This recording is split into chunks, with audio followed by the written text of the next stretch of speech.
Welcome everyone. Thank you for being here. Welcome to my YouTube channel, and here's my review of Joker Folie, Deux, which is probably the worst movie of the year. Let me explain why. Joker Folie, Deux takes 2 years after the events of Joker, which I consider a great comic book movie. Arthur Fleck is in uh, Arkham Asylum, and they're setting him up for the trial. And their defense is that Arthur has a split personality disorder, and basically, Joker is just another personality of him, and he doesn't remember much. And I thought the premise was pretty interesting to explore that, but the issue with this movie is that they didn't explore it well. The writing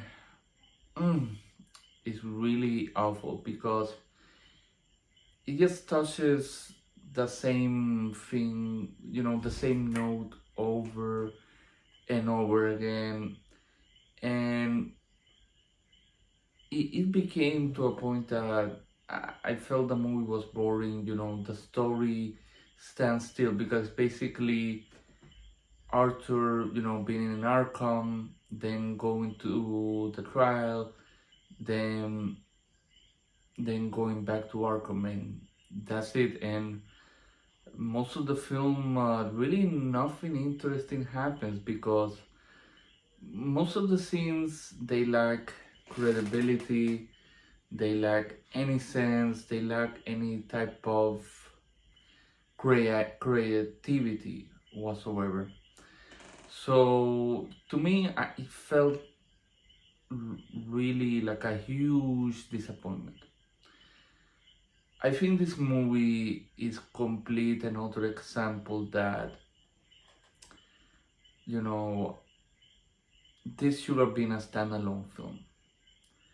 I think Todd Phillips hated the idea so much of creating a sequel that he decided to make it the most convoluted,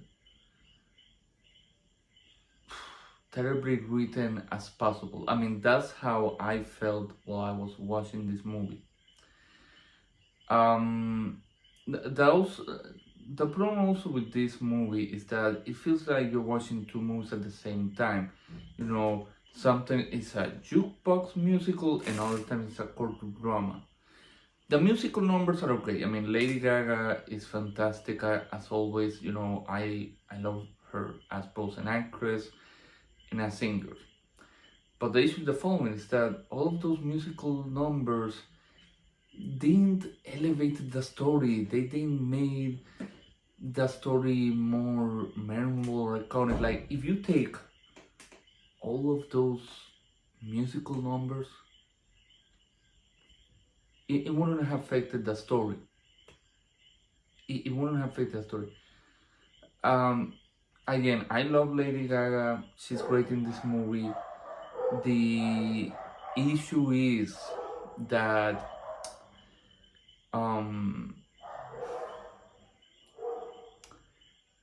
she only does 3 things in the movie. She has a lot of screen time. I don't understand why people are saying that she's barely in the movie. I think that she's a lot in this movie. It's just that she only does 3 things in the entire movie: singing, dancing, and lying.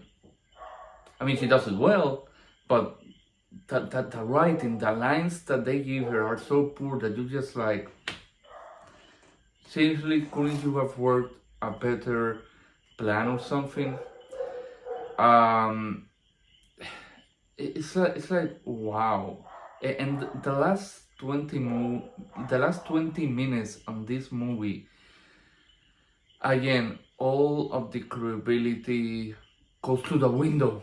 It doesn't make sense, and the ending is terrible. I hated the ending because it contradicts everything that's going on since the first Joker movie, and you just like, I mean, I don't know, I don't know what happened to Todd Phillips. I know that he makes terrible sequels. I don't know if he can't make a good sequel, but to me, the ending was like a big, uh, fu to Warner Bros. Pictures for trying to make a sequel because it's just so freaking bad. I mean, the movie is not a complete disaster. Again, I admire the performances of Joaquin Phoenix, Lady Gaga, the ones that made the prison guards. There are some good scenes in this movie, like when some characters from the first movie go and stand in trial and they say how Arthur Fleck slash Joker affected them. I think they're great, but still, the writing is is pretty terrible. For example, that when when people say, "Oh, the someone from the crowd said, oh, the people of New York versus Arthur Fleck," they're saying, the people of Gotham versus Arthur Fleck. The judge, is constantly criticizing. Um, it's constantly criticizing. Arthur Fleck is saying that I will not let you turn my courtroom into a circus, and you let him wear makeup, put some clown clothes in. I just don't get it. Um, Again, the scenes of the asylum, they're like a poor rip-off of Someone Flew Over the Cuckoo's Nest. Again, Lady Gaga's character does a lot of things in the movie that you just like, that wouldn't happen in real life. For example, they try to escape the asylum by setting a room on fire, and it's even funny, how she does, because it's like, how come the guards don't notice her? And they put in both of them, in solitary confinement in separate rooms, and all of a sudden she shows up and says, "Hey, I'm here." And it's like, how did you get here? And she's like, "Oh, the guard." I mean, like, it's like you have to turn off your mind in order to like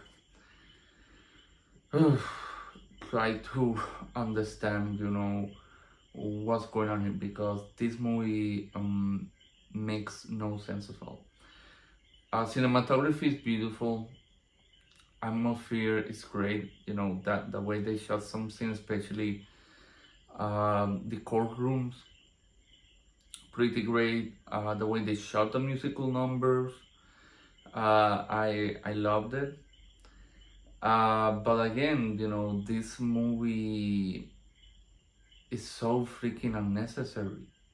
It's possibly one of the worst sequels I've ever made in my life. It's like somebody painted a masterpiece on a huge canvas, and for no reason at all, the painter sets it up on fire.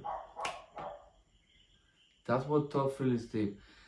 I really cannot recommend this movie unless you want to learn as to why they shouldn't make sequels to a standalone film.